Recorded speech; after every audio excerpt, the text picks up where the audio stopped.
ദിവസങ്ങളോളം വിലപിച്ചു ഞാൻ. എൻ്റെ കണ്ണീർ യേശു അറിഞ്ഞു, എൻ്റെ കരച്ചിൽ യേശു കേട്ടു. ഒഴുകിയ കണ്ണുനീരവൻ തുടച്ചു, ഒഴുകിയ കണ്ണുനീർ അവൻ തുടച്ചു.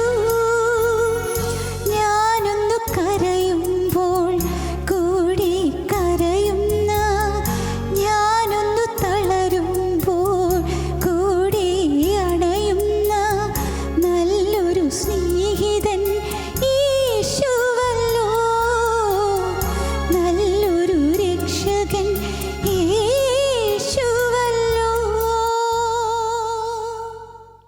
ജീവിത പ്രതിസന്ധികളുടെ നീർച്ചുഴിയിൽപ്പെട്ട് നട്ടം തിരിയുന്നവനാണോ നീ? പാപഭാരത്താൽ നിന്റെ മനസ്സ് തളർന്നിരിക്കുകയാണോ? വരൂ, യേശുക്രിസ്തുവിൻ്റെ തിരുവചനത്തിലേക്ക്. ക്രൂശിക്കപ്പെട്ട ക്രിസ്തുവിനെ മാത്രം പ്രസംഗിക്കുന്ന ക്രിസ്ത്യൻ റിവൈവൽ ഫെലോഷിപ്പിൻ്റെ രാജ്യാന്തര സുവിശേഷ മഹായോഗം ഡിസംബർ 27 മുതൽ 31 വരെ കോലഞ്ചേരി ഞാറ്റുംകാലായിൽ ഹിൽ ടോപ്പിൽ വച്ച് നടത്തപ്പെടുമ്പോൾ പ്രത്യാശ നൽകുന്ന ക്രിസ്തുവിൻ്റെ അദൃശ്യകരങ്ങൾ നിന്നെ സ്പർശിക്കട്ടെ. വീണുപോയാൽ നിങ്ങൾ എഴുന്നേൽപ്പിക്കുന്ന കരം. വീണുപോയോ? പേടിക്കണ്ട, അടുത്ത് താങ്ങാൻ യേശുവുണ്ട്. ക്രിസ്ത്യൻ റിവൈവൽ ഫെലോഷിപ്പിലെ കർത്തൃ ശുശ്രൂഷകർ വിവിധ ശുശ്രൂഷകൾക്ക് നേതൃത്വം നൽകുന്നു. ഇപ്പോൾ ദൈവസന്നിധിയിൽ വിശ്രമിക്കുന്ന യശശരീരനായ പ്രൊഫസർ MY യോഹന്നാൻ സാർ ചെയ്ത അനശ്വരമായ വചന ശുശ്രൂഷകളും നിങ്ങൾക്ക് ശ്രവിക്കാം. സഭയുടെയും സമുദായത്തിൻ്റെയും അതിർവരമ്പുകൾക്കതീതമായി നിങ്ങളെ സ്നേഹിക്കുന്ന യേശുവിൻ്റെ വചനത്തിലേക്ക്, ഈ വചനവേദിയിലേക്ക് നിങ്ങളെ സ്നേഹത്തോടെ സ്വാഗതം ചെയ്യുന്നു.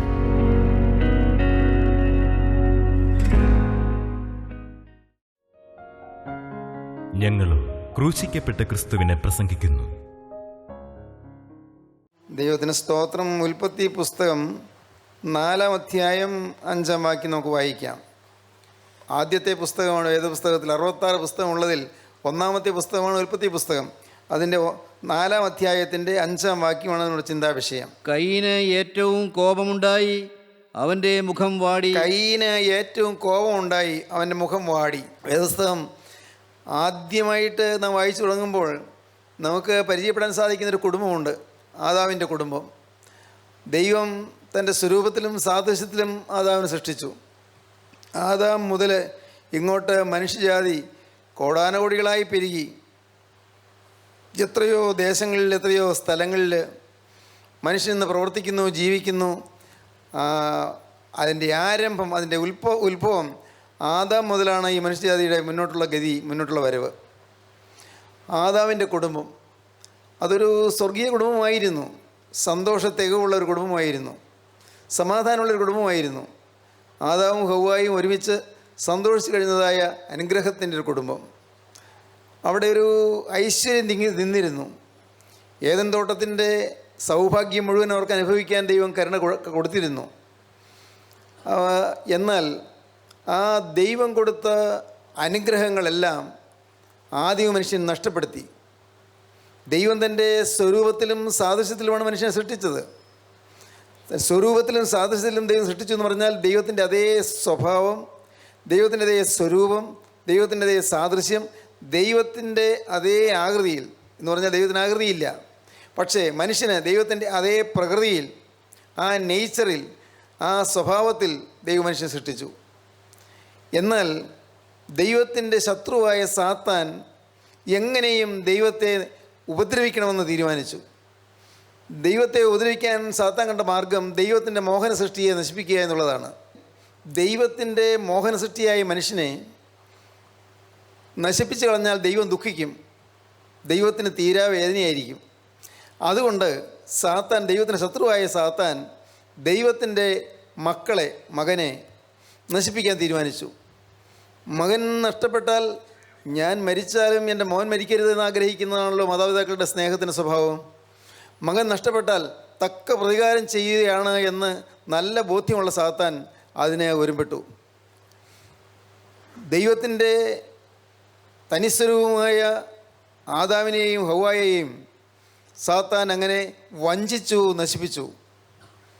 അരുതായെന്ന് പറഞ്ഞ് ദൈവം വിലക്കിയിരുന്ന കാര്യം അവർ ചെയ്യാനിടയായി. അതിന് പ്രേരണ കൊടുത്തത് സാത്താനാണ്. ആദാം വീട്ടിലില്ലാതിരുന്ന സമയത്ത് ഹവ്വ, ആദാമുടെ ഏദൻ തോട്ടത്തിലെവിടെയോ ആയിരുന്നു, ഹവ്വ അന്ന് ഒരപരിചിതനായ മനുഷ്യൻ അവിടെ വന്നത് അവൾക്ക് പരിചയപ്പെട്ടു. ഒരു പുതിയ ആൾ. അന്ന് പാമ്പായിരുന്നില്ല, പാമ്പിൻ്റെ രൂപമായിരുന്നില്ല. അന്ന് പിശാച് അവൻ നേരിട്ട് വന്നിരിക്കുകയാണ്. അതിന് ശേഷമാണ് ഈ പിശാച് പാമ്പായി മാറിയത്. ഈ സാത്താൻ വന്നിട്ട് ഹവ്വായോട് ചോദിച്ചു, കൊള്ളാമല്ലോ, നിങ്ങൾ നല്ല മനോഹരമായ തോട്ടമാണല്ലോ, നിങ്ങൾക്ക് ഇത്ര നല്ല ഭവനമാണല്ലോ, നിങ്ങളെന്ത് ഭാഗ്യശാലികളാണ്. കുറേയേറെ പുകഴ്ത്തി പറഞ്ഞു. ഹവ്വയ്ക്ക് കേൾക്കുന്നവരും ആനന്ദമായി. കൊള്ളാം, അത് ഞങ്ങളുടെ കർത്താവ് ഞങ്ങൾക്ക് തന്നതല്ലേ ഈ തോട്ടം. ഹവ്വ പറഞ്ഞു, കൊള്ളാം, വളരെ നല്ല, നിങ്ങളുടെ കർത്താവ് നല്ല സ്നേഹമുള്ളവരാണല്ലോ, കാരണം നിങ്ങൾക്ക് ഈ തോട്ടം മുഴുവൻ തന്നിരിക്കുകയാണോ? അതേ, മുഴുവൻ ഞങ്ങൾക്കാണ്. അല്ല, ഈ വൃക്ഷങ്ങളിലെ ഫലങ്ങളൊക്കെ നിങ്ങൾക്ക് തിന്നാമോ? പിന്നെ അല്ലാതെ ഞങ്ങൾക്ക് ദൈവം തന്നതല്ലേ, ഞങ്ങളുടെ ദൈവമല്ലേ തന്നത്. വീണ്ടും ചോദിക്കുകയാണ്, അല്ല എല്ലാം നിങ്ങൾക്ക് തിന്നാമോ? ഇല്ല, അവിടെ ഒരു വൃക്ഷം നിങ്ങൾക്ക് കണ്ടോ, അത് ആ വൃക്ഷത്തിൻ്റെ ഫലം മാത്രം തിന്നരുതെന്ന് പ്രത്യേകം പറഞ്ഞിട്ടുണ്ട്. തിന്നാൽ മരിക്കുമെന്നാണ് കർത്താവ് പറഞ്ഞത്. ഞങ്ങളുടെ ദൈവം ഞങ്ങൾക്ക് തന്ന കർത്താവ് പറഞ്ഞത് തിന്നാൽ മരിക്കുമെന്നാണ്. സാത്താൻ ഉടനെ പറഞ്ഞു, ശ്യോ കഷ്ടം, നിങ്ങളിത്ര ബുദ്ധികെട്ടവരാണോ? നിങ്ങൾ തിന്നാൽ മരിക്കില്ലെന്ന് മാത്രമല്ല, നിങ്ങൾ ദൈവത്തെ പോലെയാകും, ദൈവത്തിനറിയാം. ഒരു നല്ല സൂത്രം വെച്ച് കൊടുക്കുകയാണ് സാത്താൻ്റെ തന്ത്രം. നിങ്ങൾ ദൈവത്തെ പോലെയാകുമെന്ന് ദൈവത്തിനറിയാം, അതുകൊണ്ടാണ് അതിൻ്റെ എന്ന് പറഞ്ഞാൽ അതിൻ്റെ അർത്ഥം എന്താ? നിങ്ങൾ ദൈവത്തെ പോലെ ആകരുത് എന്ന് ദൈവം ആഗ്രഹിക്കുന്നുവെന്ന്. ഭയങ്കരമായ കെണിയായിരുന്നു. ഹവ്വ ചിന്തിക്കാൻ തുടങ്ങി. ദൈവത്തിൻ്റെ വചനം പറയുന്നു തിന്നരുത് എന്ന്. എന്നാൽ ഇപ്പോൾ ഇദ്ദേഹം പറയുന്നു, ഈ അപരിചിതനായ മനുഷ്യൻ പറയുന്നു അത് തിന്നാൽ ദൈവത്തെ പോലെ ആകുമെന്ന്. അത് ദൈവത്തിന് അറിയാം, അതുകൊണ്ടാണ് തിന്നാൻ അനുവദിക്കാത്തതെന്ന്. അപ്പോൾ ദൈവത്തോടൊരു ശത്രുത്വം ഹവ്വയുടെ മനസ്സിൽ ഉളവാക്കി. ആദാം വരുന്നതിന് മുമ്പ് തന്നെ ഇവൻ ധൈര്യമായി അവൻ ആ മരത്തിൽ കയറി അവൻ പഴം പറിച്ചു കൊണ്ടുവന്ന് ഹവ്വയ്ക്ക് കൊടുത്തു. സ്ത്രീ ബലഹീന ജാതിയാണല്ലോ, വേദവസ്തം പറയും സ്ത്രീ ബലഹീന ജാതിയാണ്, അബലകളാണെന്നൊക്കെ പറയും. ഏതായാലും നടന്നത് എന്താണ്? ആദാം അവിടെ ഇല്ലാത്തപ്പോൾ, വീട്ടിൽ പുരുഷന്മാരില്ലാത്തപ്പോൾ ഒരു അപരിചിതനെ സ്വീകരിക്കേണ്ട ആവശ്യം ഉണ്ടായിരുന്നില്ല. ഭർത്താവ് വീട്ടിലില്ലാത്തപ്പോൾ വേറെ ഒരു അതിഥിയായിട്ടുള്ള വന്ന് ആളെ സ്വീകരിക്കുകയോ സൽക്കരിക്കുകയോ ചെയ്യേണ്ട കാര്യമൊന്നുമില്ല. ഇത്ര നേരം നല്ല സൗഹൃദ സംഭാഷണം നടത്തിക്കൊണ്ടിരിക്കേണ്ട കാര്യമില്ല. ഒരു വാക്ക് പറഞ്ഞാൽ മതി, അയ്യോ ഇവിടെ പുരുഷനിവിടെ ഇല്ലല്ലോ, പിന്നെ എപ്പോഴെങ്കിലും വരുമോ എന്ന് പറഞ്ഞാൽ കാര്യം തീർന്നു, വാതിലം അടച്ചാൽ മതി. പക്ഷേ ഹവ്വ അവിവേകം കാണിച്ചു പോയി, വിവേകമില്ലായ്മ കാണിച്ചു പോയി. ഹവ്വ തിന്നു. ആദാം വന്നപ്പോൾ ഹവ്വ പറഞ്ഞു, ഞാൻ പഴം തിന്നു, പാമ്പല്ല, ഒരു അപരിചിതനായ ഒരു മനുഷ്യൻ വന്ന് എനിക്ക് പഴം പറിച്ചു തന്നു, ഞാൻ തിന്നു. ആദാം ഓർത്തു, ഞാൻ ഇവൾ തിന്നതുപോലെ ഞാനും തിന്നില്ലെങ്കിൽ ഞാൻ എന്നും ഇവളോടുകൂടെ ഒരുമിച്ചിരിക്കാനാണല്ലോ ദൈവങ്ങളെ സൃഷ്ടിച്ചു തന്നത്. അപ്പോൾ ഞാൻ അത് തിന്നില്ലെങ്കിൽ ഞാൻ ഇവിടെ പർദീസായ്ക്കകത്തും ഇവൾ പുറത്തുമായി പോകുമല്ലോ, ഞങ്ങൾ രണ്ടായിരിക്കുമെന്ന് ദൈവത്തിന് ഇഷ്ടമല്ലല്ലോ, ഒരുമിച്ചിരിക്കണമല്ലോ എന്നോർത്ത് ആദാം സ്വന്തം ബുദ്ധിയിൽ ചിന്തിച്ച് ആദാവും പഴം തിന്നു. ഇതോടുകൂടി പാപം ഏകമനുഷ്യനായ ആദാമിൽ കൂടി ഭൂമിയിലേക്ക് വന്നു. സാത്താൻ ജയിച്ചു. അതോടുകൂടി ദൈവം ആ തോട്ടത്തിലേക്ക് ഇറങ്ങി വന്നു. നിത്യനായ ദൈവം താൻ സൃഷ്ടിച്ച മനുഷ്യനെ കാണാൻ എന്നും വെയിലാറുമ്പോൾ തോട്ടത്തിൽ വരാറുണ്ടായിരുന്നു. തൻ്റെ ഓമന മക്കളെ കാണാൻ, ആരോമൽ പൈതങ്ങളെ കാണാൻ നിത്യനായ ദൈവം ഇറങ്ങി വരാറുണ്ടായിരുന്നു. അന്ന് ദൈവം വന്നപ്പോൾ ആദാമിനെ കാണുന്നില്ല. ദൈവം അവിടെ ഏദൻ തോട്ടത്തിൽ മുഴുവൻ ഇങ്ങനെ നീ എവിടെ എന്ന് വിളിച്ചുകൊണ്ട് നടക്കുകയാണ്. ആദാമേ നീ എവിടെ എന്ന് വിളിച്ചുകൊണ്ട് നടക്കുകയാണ്. ആദാം വിളി കേട്ടു, അടിയനോടെയുണ്ട്, നീ എന്തിനാ ദൂരെ പോയി നിൽക്കുന്നത്? മിണ്ടുന്നില്ല. നീ ഞാൻ പറഞ്ഞ കൽപ്പന നീ ലംഘിച്ചുവോ? ഓ കർത്താവേ, ലംഘിച്ചു പോയി. ഭക്ഷിക്കരുത് ഞാൻ പറഞ്ഞ ഫലം നീ തിന്നുവോ? ഞാൻ തിന്നുപോയി. എന്തങ്ങനെ ചെയ്തത്?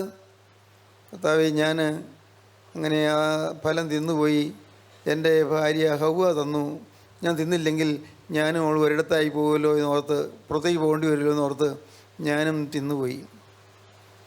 ദൈവം ഹൗവയെ വിളിച്ചു, നീ എന്താ അങ്ങനെ ചെയ്തത്? ആ മനുഷ്യൻ, ആ പാമ്പ് അപ്പോഴേക്കും അവൻ പാമ്പായി കഴിഞ്ഞിരുന്നു, എഴുജാതിയായി കഴിഞ്ഞിരുന്നു. ആ പാമ്പ് എന്നെ ചതിച്ചു, ഞാൻ തിന്നുപോയി. ആ പാമ്പാണ് എന്നെ ചതിച്ചത്. ആദാം തനിക്ക് പറ്റിയ തെറ്റ് ഭാര്യയുടെ മേൽ ആരോപിച്ചു, ഹൗവ തനിക്ക് പറ്റിയ തെറ്റ് പാമ്പിന് മേൽ ആരോപിച്ചു. ദൈവം പാമ്പിനോട് പറഞ്ഞു, സാത്താനോട് പറഞ്ഞു, നീ ഭൂമിയിൽ എഴയുന്ന ഇഴജാതിയായി തീരും, നീ മൂലം ഈ ഭൂമി ശപിക്കപ്പെട്ടിരിക്കുന്നു, ഭൂമിയിലേക്ക് പാപം കടന്നു വരാൻ നീ വഴിയൊരുക്കി, നീ മൂലം ഈ ഭൂമി ശപിക്കപ്പെട്ടിരിക്കുന്നു. ആദാമിൻ്റെ വസ്ത്രം ഉരിഞ്ഞു പോയിരുന്നു, തേജസ്സിൻ്റെ വസ്ത്രം ഉരിഞ്ഞു പോയിരുന്നു. ദൈവം കൊടുത്തിരുന്ന സാദൃശ്യവും ദൈവം കൊടുത്തിരുന്ന സ്വഭാവവും മാറിപ്പോയിരുന്നു. ആദാം അങ്ങനെ വിഷമിച്ച് നിൽക്കുമ്പോൾ ദൈവം അവിടെ ഒരു മൃഗത്തെ കൊന്ന് അതിന് തോല് കൊണ്ട് ആദാമിനെ ഉടുപ്പിച്ചു. അന്നു മുതലാണ് ആദാം വസ്ത്രം ധരിച്ചു തുടങ്ങിയത്. അതുവരെ തേജസ്സിൻ്റെ വസ്ത്രമായിരുന്നു. ആദാം ഒരാത്മശരീരമായിരുന്നു, തേജസ്സിൻ്റെ വസ്ത്രമായിരുന്നു. തേജോരൂപിയായ മനുഷ്യൻ അവൻ അധമനായി തീർന്നു, പാവിയായി തീർന്നു. അവൻ വസ്ത്രം കൊണ്ട് ശരീരം മറയ്ക്കാൻ തുടങ്ങി. ആദാമിനോട് നിൽക്കാൻ സാധിച്ചില്ല. തേജസ്സിൻ്റെ വസ്ത്രമില്ലാതെ പറുദീസായിൽ നിൽക്കാൻ സാധിക്കുകയില്ല. തേജസ്സിൻ്റെ വസ്ത്രം എടുക്കാതെ പറുദീസായുടെ വിശുദ്ധിയിൽ നിൽക്കാൻ സാധിക്കുകയില്ല. ആ തോട്ടത്തിൽ നിന്ന് ആദാം കരഞ്ഞുകൊണ്ട് പുറത്തേക്ക് പോയി, ഹൗവായും ഒപ്പം ഇറങ്ങിപ്പോയി. ആ തോട്ടത്തിൻ്റെ വാതിക്കൽ തിരിയുന്ന വാളിൻ്റെ ജ്വാലയുമായി ദൈവം ക്രോവകളെ നിർത്തി, മാലാഖമാരെ നിർത്തി. ഉൽപ്പത്തി ദിവസം 3-ാം അധ്യായത്തിൻ്റെ 23-ാം വാക്യം വായിക്കുമ്പോൾ കാണാം, ദൈവം ആ തോട്ടത്തിനെ കാവലാക്കി, ആരും ഈ തോട്ടത്തേക്ക് കടന്നു വരാതിരിക്കാൻ. ഇങ്ങനെ അവൻ മനുഷ്യനെ ഇറക്കിക്കളഞ്ഞു. ജീവൻ്റെ വൃക്ഷത്തിങ്കിലേക്കുള്ള വഴി കാപ്പാൻ അവൻ ഏദൻ തോട്ടത്തിന് കിഴക്ക് കെരൂബുകളെ തിരിഞ്ഞുകൊണ്ടിരിക്കുന്ന വാളിൻ്റെ ജ്വാലയുമായി നിർത്തി. ഏദൻ തോട്ടത്തിൻ്റെ ഉള്ളിലേക്ക് ആരും പ്രവേശിക്കാതിരിക്കാൻ കിഴക്ക് ആ ഗേറ്റിങ്കൽ ദൈവം മാലാഖമാരെ കാവൽ നിർത്തി, തിരിയുന്ന വാളിൻ്റെ ജ്വാലയുമായി. ജ്വാലയുള്ള വാള്, ആ വാള് പിടിച്ചുകൊണ്ട് മാലാഖമാർ നിൽക്കുകയാണ്. വേറെ ആർക്കും പ്രവേശിക്കാൻ അർഹതയില്ല. കാരണം തീയാണ് ദൈവത്തിൻ്റെ പറുദീസ, തീയാണ് ദൈവത്തിൻ്റെ സന്നിധാനം. അവിടം ദൈവത്തിൻ്റെ മഹത്വം കൊണ്ട്, ദൈവത്തിൻ്റെ തേജസ് കൊണ്ട് നിറഞ്ഞിരിക്കുകയാണ്. അങ്ങോട്ട് മാനുഷികമായ യാതൊന്നിനും കടന്നു ചെല്ലാൻ സാധിക്കുകയില്ല. തീയായി കഴിഞ്ഞാൽ മാത്രമേ അങ്ങോട്ട് കടന്നു ചെല്ലാൻ സാധിക്കുകയുള്ളൂ. തീയായി കഴിയണം. ദൈവം പക്ഷേ ആദാമിനൊരു വാക്ക് കൊടുത്തിരുന്നു, ഇന്ന് നീ ഈ അതിനോടത്ത് നിന്ന് ഇറങ്ങി പോകുന്നെങ്കിലും ഒരു നാൾ സ്ത്രീയുടെ സന്തതിയായി ഒരു പ്രജ ഉത്ഭവിക്കും. ആ സ്ത്രീയുടെ സന്തതി ഈ കൊടിയ പാമ്പിൻ്റെ തല ചതയ്ക്കും. സ്ത്രീയുടെ സന്തതി പാമ്പിൻ്റെ തല ചതയ്ക്കും. അന്ന് നിനക്ക് ഈ പറുദീസായിലേക്ക് കടന്നു വരാം. സാത്താനെ എന്നേക്കുമായി തോൽപ്പിച്ചു കഴിഞ്ഞ് സ്ത്രീയുടെ സന്തതിയായി ജനിക്കുന്ന ഒരാൾ അന്ന് സാത്താൻ്റെ തല തകർത്തതിന് ശേഷം നിനക്ക് ഈ പറുദീസായിലേക്ക് കടന്നു വരാം. ആദാം ദുഃഖത്തോടെ ഇറങ്ങിപ്പോയി, അതിവേദനയോടെ ഇറങ്ങിപ്പോയി. ആദാമിന് മകനുണ്ടായി. ആദാമിന് ഹൗവയ്ക്ക് മകനുണ്ടായി. കായേൻ എന്നാണ് ഒന്നാമത്തെ മകൻ്റെ പേര്. രണ്ടാമതൊരു മകനുണ്ടായി, ഹാബേൽ എന്നാണ് രണ്ടാമത്തെ മകൻ്റെ പേര്. ദൈവത്തിന് സ്തോത്രം. പ്രിയപ്പെട്ടവരെ, ഇതെല്ലാം പൂർവ്വ ചരിത്രമാണ്. നിങ്ങൾക്കും അറിയാവുന്ന കാര്യങ്ങളാണ് തന്നെയാണ് ഞാൻ പറഞ്ഞത്. എന്നാൽ ഈ കയീനും ഹാബേലും രണ്ട് സ്വഭാവമുള്ളവരായിരുന്നു. കയീനിൽ സാത്താൻ്റെ സ്വഭാവമായിരുന്നു ഉണ്ടായിരുന്നത്, ഹാബേലിൽ ദൈവിക സ്വഭാവമാണ് ഉണ്ടായിരുന്നത്. സ്വഭാവം രണ്ടായിരുന്നു. രണ്ടും അപ്പൻ്റെ അമ്മയുടെയും മക്കളാണ്, പക്ഷേ സ്വഭാവം രണ്ടായിരുന്നു. നാം വായിക്കുന്നു, 4-ാം അധ്യായം 1-ാം വാക്യം നമുക്ക് വായിക്കാം. അനന്തരം മനുഷ്യൻ തൻ്റെ ഭാര്യയായ ഹൗവയെ പരിഗ്രഹിച്ചു. അവൾ ഗർഭം ധരിച്ച് കയീനെ പ്രസവിച്ചു. യഹോവയാൽ എനിക്കൊരു പുരുഷപ്രജ ലഭിച്ചുവെന്ന് പറഞ്ഞു. പിന്നെ അവൾ അവൻ്റെ അനുജനായ ഹാബേലിനെ പ്രസവിച്ചു. ഹാബേൽ ആട്ടിടയനും കയീൻ കൃഷിക്കാരനുമായി തീർന്നു. ഹാബേൽ ആട്ടിടയനായിരുന്നു, കയീൻ കൃഷിക്കാരനായിരുന്നു. കുറേ കാലം കഴിഞ്ഞിട്ട് കയീൻ നിലത്തെ അനുഭവത്തിൽ നിന്ന് യഹോവയ്ക്കൊരു വഴിപാട് കൊണ്ടുവന്നു. കയീൻ നിലത്തെ അനുഭവത്തിൽ നിന്ന്, കൃഷിയിൽ നിന്ന് ഒരു വഴിപാട് ദൈവത്തിന് കൊണ്ടുവന്നു. ഹാബേലും ആട്ടിൻകൂട്ടത്തിലെ കടിഞ്ഞൂലുകളിൽ നിന്ന് അവയുടെ മേധസ്സിൽ നിന്ന് തന്നെ ഒരു വഴിപാട് കൊണ്ടുവന്നു. ഹാബേൽ ആട്ടിൻകൂട്ടത്തിൽ ഒന്നിനെ വഴിപാടായി കൊണ്ടുവന്ന് യാഗം അർപ്പിച്ചു. യഹോവ ഹാബേലിലും അവൻ്റെ വഴിപാടിലും പ്രസാദിച്ചു. നിത്യനായ ദൈവം തൻ്റെ അടുക്കൽ രണ്ടുപേരും വഴിപാട് കൊണ്ടുവന്നപ്പോൾ ദൈവം ഹാബേലിൽ പ്രസാദിച്ചു, ഹാബേലിൻ്റെ വഴിപാടിലും പ്രസാദിച്ചു. കയീനിലും അവൻ്റെ വഴിപാടിലും പ്രസാദിച്ചില്ല. കയ്യീനിൽ ദൈവം പ്രസാദിച്ചില്ല, കയ്യിൻ്റെ വഴിപാടിൽ ദൈവം പ്രസാദിച്ചില്ല. കയീന് ഏറ്റവും കോപമുണ്ടായി. അപ്പോഴാണ് കയ്യീന് ഏറ്റവും കോപം ഉണ്ടായത്. അവൻ്റെ മുഖം വാടി. അവൻ്റെ മുഖം വാടി. എന്നാറെ യഹോവ കയീനോട്, നീ കോപിക്കുന്നതെന്തിന്? കയ്യിൻ്റെ മുഖം വാടി. യഹോവ ചോദിച്ചു, നീ എന്തിനാ കോപിക്കുന്നത്? നിന്റെ മുഖം വാടുന്നതുമെന്ത്? നിന്റെ മുഖം വാടുന്നത് എന്ത്? ദൈവത്തിന് സ്തോത്രം. നമ്മുടെ ചിന്താവിഷയം അതാണ്, നിന്റെ മുഖം വാടുന്നത് എന്ത്? കയ്യിൻ്റെ മുഖം വാടി. പ്രിയപ്പെട്ടവരെ, എൻ്റെ ഹൃദയത്തിൽ അനേകം ചിന്തകൾ വരുന്നുണ്ട്. മുഖം വാടുന്ന ജീവിതം, മുഖം വാടിക്കഴിയുന്ന ജീവിതം. അപകർഷതാബോധം കൊണ്ടായിരിക്കാം മുഖം വാടുന്നത്. ഞാനങ്ങനെയായിരുന്നു. അത് നിങ്ങൾക്ക് പലർക്കും അറിയാമല്ലോ. പക്ഷെ ഞാൻ പറയാതിരിക്കുന്നത് എങ്ങനെ? ഒരു വയസ്സിൽ എൻ്റെ അപ്പൻ മരിച്ചതുകൊണ്ട് ഞാൻ ഒരു അനാഥനായിരുന്നു. എൻ്റെ അമ്മ വളരെ കഷ്ടപ്പെട്ട് എന്നെ വളർത്തി, എന്നെ ദൈവത്തിൻ്റെ വഴിയിൽ തന്നെ നയിച്ചു. വേദപുസ്തകം വായിക്കാൻ പഠിപ്പിച്ചു.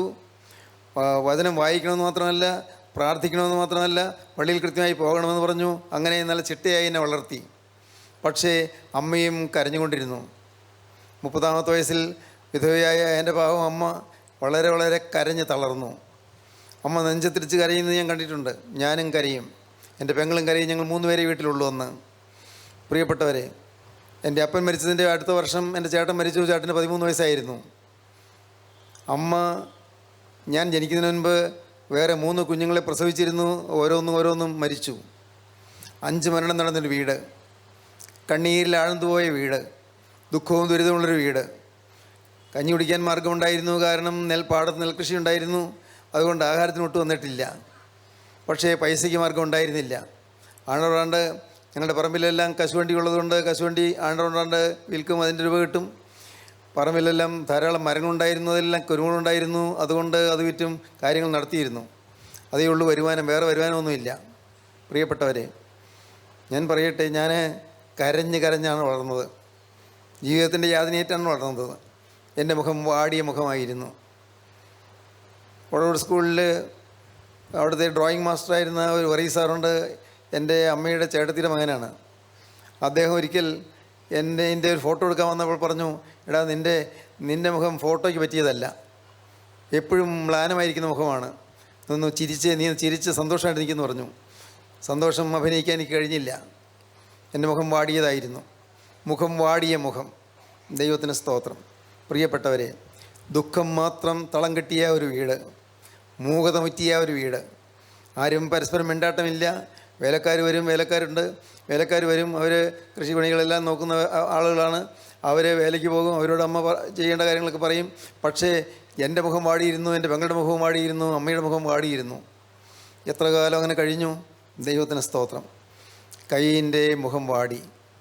ഇന്ന് എനിക്ക് വിനയപൂർവ്വം ഒരു കാര്യം നിങ്ങളോട് ചോദിക്കാനുണ്ട്. നിങ്ങളുടെ ആരുടെയെങ്കിലും മുഖം വാടിയിരിക്കുന്നുണ്ടോ? മുഖം വാടി തളർന്നിരിക്കുന്നവരുണ്ടോ? ജീവിതത്തിലെ ക്ലേശങ്ങൾ മൂലം, ഏതെങ്കിലും ചെറുതോ വലുതോ ആയ പ്രതിസന്ധികൾ മൂലം, പ്രശ്നങ്ങൾ മൂലം മനസ്സ് വാടിയിരിക്കുന്നവരുണ്ടോ? ഉണ്ട്, എനിക്കറിയാം. അനേകരുടെ ഹൃദയം തളർന്നിരിക്കുകയാണ്, ഹൃദയം വാടിയിരിക്കുകയാണ്, മുഖം വാടിയിരിക്കുകയാണ്. ഒരുപക്ഷേ സ്വന്തം ഭാര്യ മരിച്ചു പോയതുകൊണ്ട് മുഖം വാടിയിരിക്കുന്നവരുണ്ട്. ഭർത്താവ് മരിച്ചു പോയതുകൊണ്ട് ചെറുകൊടിഞ്ഞ പക്ഷിയെപ്പോലെ വിലപിച്ച് കഴിയുന്നവരുണ്ട്. മക്കൾ ഉണ്ടാകാത്തതുകൊണ്ട് ദുഃഖിക്കുന്നവരുണ്ട്. ഉള്ള മക്കൾ അവർ തിന്മയിലേക്കും പാപത്തിലേക്കും വെറുക്കൂത്തിലേക്കും പോകുന്നതുകൊണ്ട് വേദനിച്ച് കഴിയുന്നവരുണ്ട്. പ്രിയപ്പെട്ടവരെ, ഏതെല്ലാം തരത്തിലുള്ള പ്രശ്നങ്ങൾ. മോളെ വിവാഹം കഴിക്കാറായി, പക്ഷേ അതിന് കൊടുക്കാൻ പൈസയൊന്നുമില്ല, എന്ത് ചെയ്യും? ഭാരപ്പെട്ടിരിക്കുന്നവരുണ്ട്. മോനെ പഠിപ്പിച്ച് വിടണമെന്നുണ്ട്, പക്ഷേ പഠിപ്പിക്കാൻ മാർഗ്ഗമില്ല, വിഷമിച്ച് കഴിയുന്നവരുണ്ട്. കടം വന്ന് കൂടിക്കൂടി വരുന്നു, ഈ കടം എങ്ങനെ തീർക്കും? ഭാരത്തോടെ കഴിയുന്നവരുണ്ട്. എന്തെല്ലാം പ്രശ്നങ്ങൾ. ഞാനീ പറഞ്ഞതൊന്നുമല്ല അനേകരുടെ പ്രശ്നങ്ങൾ. അതിനേക്കാൾ എത്രയോ രൂക്ഷമായ പ്രശ്നങ്ങളാണ് നിങ്ങൾ വല്ലതും നേരിടുന്നത്. മുഖം വാടിയിരിക്കുന്നു. ദൈവത്തിന് സ്തോത്രം. വാടിയ മുഖത്തോടെ നിന്നു, വാടിയ മുഖം. ഇന്ന് എൻ്റെ സഹോദരങ്ങളോട് ഞാനൊന്ന് പറയട്ടെ, നിങ്ങൾ മുഖം വാടിയവരായിട്ട് വന്നെങ്കിലും നിങ്ങളുടെ മുഖത്തിൻ്റെ വാട്ടം മാറ്റി നിങ്ങൾ പ്രസന്നവതനരായി പോകുവാൻ തക്കവണ്ണം കരുണയുള്ള കർത്താവിൻ്റെ വചനം നിങ്ങളുടെ മേൽ അവിടെ നിന്ന് തൂകി തരികയാണ്. കർത്താവിൻ്റെ വചനം നിങ്ങളുടെ മുഖത്ത് ഏൽക്കുമ്പോൾ, ആ വചനം നിങ്ങളുടെ കാതുകളിൽ പതിക്കുമ്പോൾ, യേശുക്രിസ്തുവിൻ്റെ വചനം നിങ്ങൾ കേട്ടുകൊണ്ടിരിക്കുമ്പോൾ, യേശുക്രിസ്തുവിൻ്റെ അരികത്തേക്ക് വരുമ്പോൾ നിങ്ങളുടെ മുഖത്തിൻ്റെ വാട്ടം മാറും, നിങ്ങളുടെ ക്ഷീണം മാറും, നിങ്ങളുടെ ഹൃദയത്തിലെ വിഷാദഭാവങ്ങൾ മാറും. 17-ാമത്തെ വയസ്സിൽ 10ാം ക്ലാസ്, 16-ാമത്തെ വയസ്സിൽ 10ാം ക്ലാസ് കഴിഞ്ഞ് 17-ാമത്തെ വയസ്സിൽ ഞാൻ ഒരു വീട്ടിലെ കൃഷികാര്യങ്ങളെല്ലാം മേൽനോട്ടം വഹിക്കുന്നതിനായി ഞാൻ വീട്ടിൽ കഴിഞ്ഞ കാലത്ത് അന്ന് ഞാൻ വാടിയ മുഖത്തോടെ നിന്നു. ഞാനൊരു കൃഷിക്കാരനാകാൻ പോവുകയാണെന്ന് എനിക്കറിയാം. ഒരേക്കാളായിട്ട് കൃഷിയുള്ളൂ, അത് നോക്കുവാൻ വേറെ വേലക്കാരുണ്ടെങ്കിലും ഞാനും അതിൻ്റെ ചുമതല ഏൽക്കണം എന്ന് അതിനുവേണ്ടി ഞാൻ ഒരുങ്ങുകയായിരുന്നു. ദൈവത്തിന് സ്തോത്രം. അന്ന് ദൈവം കൃപ ചെയ്ത് റോഡിലെ മത്തായി സാറ് എന്നെ വിളിച്ച് സ്കൂളിലേക്ക് വരുത്തി എന്നെക്കൊണ്ട് TTCക്ക് ആപ്ലിക്കേഷൻ കൊടുപ്പിച്ചു. ദൈവത്തിന് സ്തോത്രം. പ്രിയപ്പെട്ടവരെ, അതല്ല ഇന്ന് ഓർക്കുന്ന എനിക്ക് വലിയ സുഖപ്രദമായ ചിന്തകളാണ്, ഓർമ്മകളാണ്, അതിമധുരമായ ഓർമ്മകൾ. സാർ എനിക്ക് വേണ്ടി അപേക്ഷ മുഴുവൻ സാറ് എഴുതി എന്നെക്കൊണ്ട് ഒപ്പിടിക്കുക മാത്രം ചെയ്തു. സാറ് എനിക്ക് വേണ്ടി ഒരു കവർ ഉണ്ടാക്കി ഒട്ടിച്ചു. എന്നിട്ട് പോസ്റ്റ് ഓഫീസിലിടാൻ സാറ് തന്നെ കൊടുത്തയച്ചു. ദൈവത്തിന് സ്തോത്രം. പ്രിയപ്പെട്ടവരെ, അങ്ങനെ വടവൂരിലെ Mathai sir, head master Mathai sir എന്നെ വളരെയേറെ സഹായിച്ചു. കേൾക്കണമോ നിങ്ങൾക്ക്? ആ 17-ാമത്തെ വയസ്സിൽ ഞാൻ ദുഃഖിതനായി മ്ലാനോദനായി കഴിഞ്ഞ ആ കാലത്ത് ഞാൻ ഞങ്ങളുടെ പള്ളിയിൽ ഒരു ദിവസം രാത്രി യോഗത്തിന് ചെന്നു. അന്ന് എനിക്ക് പരിചയമില്ലാത്ത ഒരാളെന്ന് പ്രസംഗിക്കുകയായിരുന്നു. വളരെ വളരെ മെലിഞ്ഞ ഒരു പൊക്കം കുറഞ്ഞൊരു ആൾ അവിടെ നിന്ന് പ്രസംഗിക്കുന്നു. ആരാണെന്ന് എനിക്ക് അറിഞ്ഞുകൂടാ. പക്ഷേ അദ്ദേഹം പ്രസംഗിച്ചു വന്നപ്പോൾ ആദ്യമൊന്നും ഞാൻ ശ്രദ്ധിച്ചില്ല. എന്നാൽ ഒരു കാര്യം എനിക്ക് ഓർമ്മയുണ്ട്. ഞാൻ എപ്പോഴോ എൻ്റെ ഹൃദയത്തിൽ ഒരു വാക്ക് വന്ന് തറഞ്ഞു. വാക്കിതാണ്: ലാസറിൻ്റെ കല്ലറ പോലെ അകത്ത് ചീഞ്ഞിരിക്കുന്ന അനേകരുടെ ഇരിപ്പുണ്ട്, അകത്ത് ദുർഗന്ധമുള്ള അനേകരുടെ ഇരിപ്പുണ്ട്. പുറമേ യാതൊരു പാവവുമില്ല, പുറമെ മദ്യപാനമില്ല, വ്യഭിചാരമില്ല, കൊലപാതകമില്ല, മോഷണമില്ല, പുറമേ പാവങ്ങളൊന്നുമില്ല. എന്നാൽ അകം മുഴുവൻ ചീഞ്ഞിരിക്കുന്നവർ, ദുർഗന്ധം വഹിക്കുന്നവരുടെ ഇരിപ്പുണ്ട്. അവരെ കർത്താവ് വിളിക്കുന്നു, ലാസറേ പുറത്തു വരിക എന്ന്. ദൈവത്തിന് സ്തോത്രം. ഞാൻ ഞെട്ടിപ്പോയി. ഞാൻ പെട്ടെന്ന് ഉണർന്ന് കണ്ണു തുറന്ന് നോക്കിയപ്പോൾ അപ്പോൾ അദ്ദേഹം എൻ്റെ നേരെ വിരൽ കൊണ്ടുവന്നു. ലാസറേ പുറത്തു വരിക. ഞാൻ അവിടെ തല താഴ്ത്തി ഏങ്ങലെടുത്ത് കരയാൻ തുടങ്ങി. അന്ന് രാത്രി എൻ്റെ ജീവിതത്തിൻ്റെ മ്ലാനത മാറി. അന്ന് രാത്രി എൻ്റെ ജീവിതത്തിൻ്റെ മൂകത മാറി. എൻ്റെ ജീവിതത്തിൻ്റെ വാട്ടം മാറി. അന്ന് രാത്രി യേശു ക്രിസ്തു എൻ്റെ ഹൃദയത്തിലേക്ക് എഴുന്നള്ളി വന്നു. ഞാൻ ഒന്നേ പറഞ്ഞുള്ളൂ: യേശുവേ, ഇന്നു മുതൽ ഞാൻ നിൻ്റെ വക. ഒരു വാക്കേ ഞാൻ പറഞ്ഞുള്ളൂ: യേശുവേ, ഇന്നു മുതൽ ഞാൻ നിൻ്റെ വക. അത് എൻ്റെ കരുണയുള്ള കർത്താവ് കേട്ടു. അവിടുന്ന് എൻ്റെ ഹൃദയത്തിലേക്ക് എഴുന്നള്ളി വന്നു. ദൈവത്തിന് സ്തോത്രം. ആ യേശുവിനെ ഹൃദയത്തിൽ പേറിയാണ് ഈ കണ്ട വർഷങ്ങളെല്ലാം ഞാൻ ഈ ഭൂമിയിൽ ജീവിച്ചത്. ഞാൻ തികഞ്ഞവനായിട്ടൊന്നുമില്ല, ഞാൻ പൂർണ്ണനായിട്ടില്ല, എനിക്കറിയാം. ഒരിക്കലും എനിക്ക് തോന്നിയിട്ടില്ല എനിക്ക് ഇനിയും തിരുത്താനുണ്ടെന്നേ ഞാൻ ചിന്തിച്ചിട്ടുള്ളൂ. ദൈവത്തിന് സ്തോത്രം. പക്ഷേ എൻ്റെ ഹൃദയത്തിലിരിക്കുന്നവൻ വലിയവനാണ്. ഈ ഹൃദയത്തിൽ വാഴുന്നവൻ ഉന്നതനാണ്. അവൻ സർവ്വസൃഷ്ടിയുടെയും ഉടമസ്ഥനാണ്. അവൻ ജീവദാതാവാണ്. അവൻ വാടിയിരിക്കുന്നവരുടെ വാട്ടം മാറ്റുന്നവനാണ്. മുഖം വാടിയിരിക്കുന്നവരുടെ വാട്ടം മാറ്റുന്ന കർത്താവ് ആ യേശുവാണ്. എൻ്റെ പ്രിയപ്പെട്ടവരെ, നിങ്ങളുടെ അരികത്ത് നിൽക്കുന്നത് ആ യേശുവാണ്. നിങ്ങളോടിന്ന് കരുണയോടെ സംസാരിക്കുന്നത്. നിങ്ങളുടെ മുഖത്തിൻ്റെ വാട്ടം മാറ്റാൻ യേശുവിൻ്റെ അരികത്തേക്ക് വന്നിരിക്കുകയാണ്. നിങ്ങളുടെ ജീവിതത്തിൻ്റെ ക്ലേശം മാറ്റാൻ യേശു നിങ്ങളോട് ഇന്ന് കരുണയോടെ സംസാരിക്കുകയാണ്. നിങ്ങൾക്കൊരു കാര്യം ചെയ്യാമോ? ഇപ്പോൾ നിങ്ങൾ ഇരിക്കുന്ന ഇരിപ്പിൽ തന്നെ യേശുവിനോട് വാക്ക് പറയാമോ? കർത്താവേ, ഇത്രയും കാലം ഞാൻ അപകർഷതാബോധമുള്ളതായിരുന്നു. ഇത്രയും കാലം ഞാൻ വാടി തളർന്നവളായിരുന്നു. ഇത്രയും കാലം മനസ്സ് ദുഃഖിച്ച് ഞാൻ വിഷാദം കൊണ്ടിരിക്കുന്നവളായിരുന്നു. ഇത്രയും കാലം കരുണയുള്ള കർത്താവേ, ഞാൻ എൻ്റെ ജീവിതം പാഴാക്കി കളഞ്ഞവനായിരുന്നു. അനേകം തെറ്റുകൾ എൻ്റെ ജീവിതത്തിൽ വന്നുപോയി. കർത്താവേ, പുറത്താർക്കും അറിഞ്ഞുകൂടാ. എൻ്റെ ഭാര്യയ്ക്ക് അറിഞ്ഞുകൂടാ, എൻ്റെ ഭർത്താവിന് അറിഞ്ഞുകൂടാ, എൻ്റെ മക്കൾക്ക് അറിഞ്ഞുകൂടാ, എൻ്റെ മാതാപിതാക്കൾക്ക് അറിഞ്ഞുകൂടാ. സ്വർഗത്തിലെ ദൈവമേ, നീ മാത്രം അറിയുന്നു. കർത്താവേ, അനേകം പാവങ്ങൾ എനിക്ക് വന്നുപോയി. എൻ്റെ കർത്താവേ, അതുകൊണ്ടാണ് എനിക്ക് മുഖം വാടിയിരിക്കുന്നത്. യേശു ക്രിസ്തുവിൻ്റെ രക്ഷകനായി സ്വീകരിച്ചാൽ മുഖത്തിന് പ്രകാശം വരുമെന്ന് എനിക്ക് മനസ്സിലായി. കർത്താവേ, അതുകൊണ്ട് ഇന്ന് ഈ ഇരിക്കുന്ന ഇരിപ്പിൽ ഞാനൊരു വാക്ക് പറയുകയാണ്. എൻ്റെ നാഥ, നിൻ്റെ പൊന്നുകരങ്ങളിലേക്ക് എൻ്റെ ആയുസ് ഞാൻ ഏൽപ്പിച്ചു തരുന്നു. ഇനിയുള്ള ശേഷിക്കുന്ന ആയുസ് മുഴുവൻ യേശുവേ, നിൻ്റെ കരങ്ങളിലേക്ക് ഞാനിതാ വിട്ടുതരുന്നു. ഈ ദേഹവും ദേഹിയും ആത്മാവും നിനക്കായി ഞാനിതാ വേർതിരിക്കുന്നു. എനിക്ക് വേണ്ടി കുരിശിൽ രക്തം ചിന്തിയ യേശുവേ, എനിക്ക് വേണ്ടി 3 ആണികൾ തൂങ്ങിയ യേശുവേ, എനിക്ക് വേണ്ടി പഞ്ചമുറിവുകളേറ്റ യേശുവേ, നിൻ്റെ കരങ്ങളിലേക്ക് ഈ സാധു ജീവിതം ഏൽപ്പിച്ചു തരികയാണ്.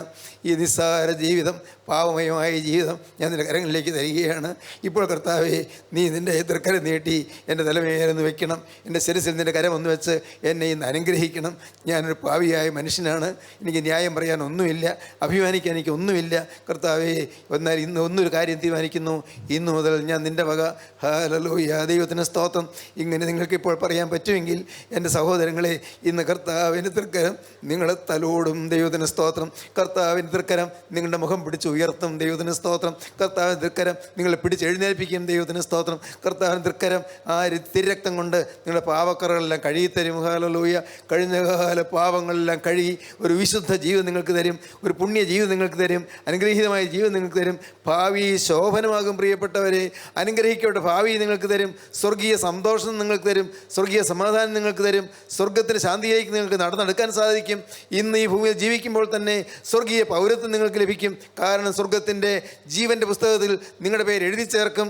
നിങ്ങൾ സ്വർഗത്തിൻ്റെ പൗരന്മാരായി തീരും. സ്വർഗീയ പൗരത്വം നിങ്ങൾ സിദ്ധിക്കും. നിങ്ങൾ ദൈവത്തിൻ്റെ പ്രിയമക്കളായി തീരും. സാത്താൻ നിങ്ങളെ കണ്ട് വിറയ്ക്കും. ഹല്ലേലൂയ. പൈശാചികം വിഭ്രമിച്ച് ഓടും. ദൈവത്തിന് സ്തോത്രം. ദുഷ്ടപിശാചുക്കളെല്ലാം മാറിപ്പോകും. സാത്താൻ്റെ ബന്ധനങ്ങൾ അഴിഞ്ഞു പോകും. എല്ലാ രോഗബാധകളും നീങ്ങിപ്പോകും. എല്ലാ പൈശാചിക ബന്ധനങ്ങളും അഴിഞ്ഞു പോകും. പൈശാചികൻ്റെ എല്ലാ തന്ത്രങ്ങളും നിങ്ങൾ മാറിപ്പോകും. എല്ലാ ദുരാത്മ ഭീതികളും അകന്നു പോകും. അങ്ങനെ നിങ്ങൾക്ക് തീരുമാനമുണ്ടെങ്കിൽ ഇപ്പോൾ നിങ്ങൾ തലകളെ നിങ്ങൾക്ക് ഉണക്കാം, കണ്ണുകളെ നിങ്ങൾക്ക് അടയ്ക്കാം. കരുണയുള്ള കർത്താവേ, അവിടുത്തെ ഈ മക്കളെ അവിടുന്ന് കണ്ടതിനായി സ്തോത്രം. അപ്പോൾ അവിടെ നിങ്ങളുടെ മധ്യത്തിലേക്ക് എഴുന്നള്ളി വന്നതിനായി എനിക്ക് സ്തോത്രം. എൻ്റെ നാഥ, നിൻ്റെ തൃക്കരം ഞങ്ങളുടെ മേൽ വെച്ചതിനായി സ്തോത്രം. ഈ നിൻ്റെ ജനത്തെ അനുഗ്രഹിച്ചതിനായി സ്തോത്രം. എല്ലാവരെയും വാഴ്ത്തി അനുഗ്രഹിച്ച് വിശുദ്ധീകരിച്ച് എഴുന്നേൽപ്പിച്ച് അയക്കണമേ. ഇനിയുള്ള സമാധാന ജീവിതത്തിൻ്റെ ഒരു എല്ലാവരെയും യോഗ്യരാക്കി തീർക്കണമേ. അവിടുത്തെ രണ്ടാമത്തെ വരയിൽ പറന്നു വരുന്ന വിശുദ്ധന്മാരുടെ നിലയിൽ ഇപ്പോൾ എല്ലാവർക്കും ഭാഗ്യം നൽകണമേ. യേശു ക്രിസ്തുവിൻ്റെ പരിശുദ്ധമായ നാമത്തിൽ പ്രാർത്ഥിക്കുന്ന കുറയോടെ കേൾക്കണമേ. ആമീൻ.